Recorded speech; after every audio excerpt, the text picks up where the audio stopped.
الحمد لله رب العالمين والصلاة والسلام على سيد المرسلين وعلى آله وصحبه أجمعين وبعد. أعوذ بالله من الشيطان الرجيم. بسم الله الرحمن الرحيم. اقرأ باسم ربك الذي خلق، خلق الإنسان من علق. اقرأ وربك الأكرم الذي علم بالقلم، علم الإنسان ما لم يعلم. وقال النبي صلى الله عليه وآله وسلم: من سلك طريقا يلتمس فيه علما سهل الله له طريقا إلى الجنة. وكما قال عليه الصلاة والسلام. میں اپنی بات شروع کرنے سے پہلے آپ تمام حضرات کو سلام عرض کرتا ہوں. السلام علیکم ورحمۃ اللہ وبرکاتہ. میرے لیے نہایت ہی فرحت و انبساط کا موقع ہے کہ میں آپ حضرات کے سامنے کچھ دیر اپنی بات رکھ سکوں. یہ وہ ادارہ ہے، یہ وہ مدرسہ ہے جہاں میں کھڑے ہو کر کے آج بات کر رہا ہوں. اس مدرسے کے ابتدائی طلبہ میں سے الحمدللہ میں بھی شامل ہوں. اللہ تبارک و تعالی نے مجھ ناچیز کو بھی یہ موقع عنایت فرمایا کہ میں اس ادارے کے اندر کچھ حاصل کروں، اور میں نے الحمدللہ حاصل کیا.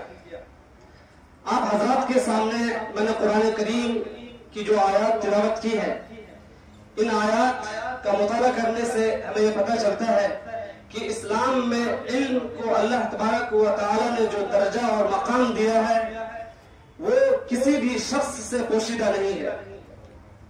اسلام کو گویا کہ دین العلم ہے، یہ علم کا دین ہے.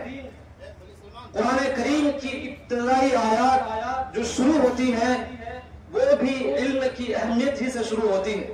اللہ تبارک و تعالی نے کسی اور چیز پر روشنی نہ ڈال کر کے قرآن کریم کا جو نزول اور ابتدا کیا، وہ چند آیات جس کی میں نے تلاوت کی، ان میں بھی اللہ تبارک و تعالی نے علم کی اہمیت کو اجاگر کیا اور یہ فرمایا کہ پڑھو، تمہارا رب نہایت ہی کریم ہے.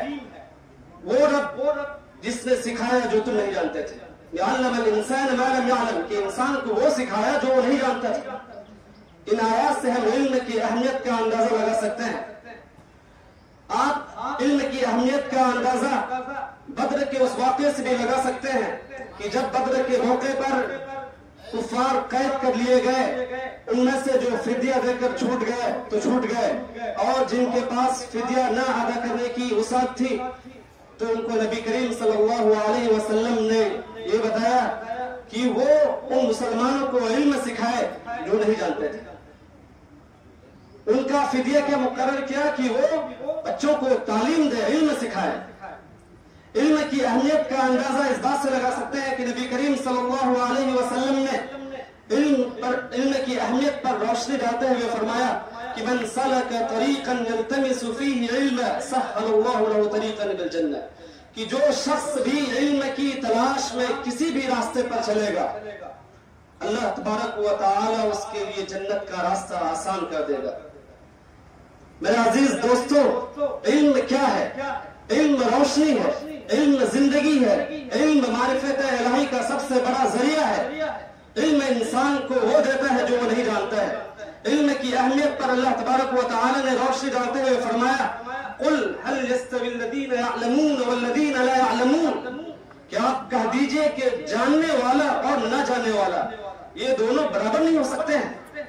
جس طریقے سے بینا اور نابینا، اندھا اور وہ شخص جس کے اندر روشنی ہے، وہ دونوں برابر نہیں ہو سکتے ہیں، ایسے ہی جاننے والا اور نہ جاننے والا، عالم اور جاہل برابر نہیں ہو سکتے. جس طریقے سے تاریکی اور روشنی برابر نہیں ہو سکتی ہے، ایسے ہی علم کی اہمیت ہے کہ جو شخص جس کے اندر علم ہو، جس کے اندر معرفت ہو، وہ اللہ تبارک و تعالی کو پہچان سکتا ہے. جنت میں جانے کے جو ذرائع ہیں، جو طریقے ہیں، وہ اس کو جان سکتا ہے. اگر علم نہ ہو تو وہ پھر دین پر صحیح طریقے سے عمل نہیں کر سکتا ہے. گویا کہ علم پہلی سیڑھی ہے، پہلا زینہ ہے جسے حاصل کر کے انسان عمل پر گامزن ہو سکتا ہے. اگر علم نہیں ہے کسی شخص کے اندر تو وہ دین پر صحیح معنوں میں عمل پیدا نہیں ہو سکتا ہے. علم کی اہمیت قرآن کریم کے اس آیت سے اندازہ